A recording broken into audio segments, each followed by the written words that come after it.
लाडक्या बहिणींवर पुन्हा केवायसीचा फेरा।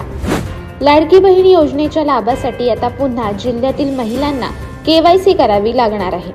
मागील महिन्यात करण्यात आलेल्या केवायसी मध्ये काही तांत्रिक कारणास्तव चुका दिसून आल्या, त्यामुळे जिल्ह्यातील 22,375 लाडक्या बहिणींवर पुन्हा केवायसीचा फेरा आला आहे। केवायसी साठी सेवा केंद्रात त्यांची धावाधाव सुरू होणार आहे। महिलांना आर्थिक सहाय्य देऊन त्यांचे सक्षमीकरण करणे, स्वावलंबन वाढवणे, कुटुंबाच्या आर्थिक स्थैर्यास हातभार लावणे हा उद्देश ठेवून महिला व बालविकास विभागाने खास महिलांसाठी लाडकी बहीण योजना सुरू केली। या योजनेची सुरुवात 2024 मध्ये विधानसभा निवडणुकीपूर्वी झाली। महिलांना या योजनेअंतर्गत दर महिन्याला 1,500 रुपये अनुदान देण्यास सुरुवात करण्यात आली। त्यासाठी ऑनलाईन अर्ज भरण्याची प्रक्रिया राबवण्यात आली। या योजनेला रायगड जिल्ह्यातून प्रचंड प्रतिसाद मिळाला।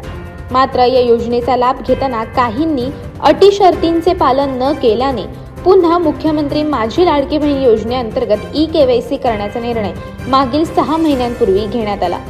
त्यानुसार रायगड जिल्ह्यातील 63,782 लाडक्या बहिणींच्या कागदपत्रांची पडताळणी करण्यात आली। या योजनेअंतर्गत हजारो महिलांनी ई-केवायसी प्रक्रिया पूर्ण केली होती, परंतु तांत्रिक कारणास्तव ही प्रक्रिया चुकीची व अपूर्ण असल्याचे महिला व बालविकास विभागाच्या निदर्शनास आले। चुकीची व अपूर्ण असलेली केवायसी प्रक्रिया पुन्हा सुरू करण्यात आली आहे। रायगड जिल्ह्यातील 22,375 लाडक्या बहिणींच्या कागदपत्रांची पडताळणी पुन्हा होणार आहे।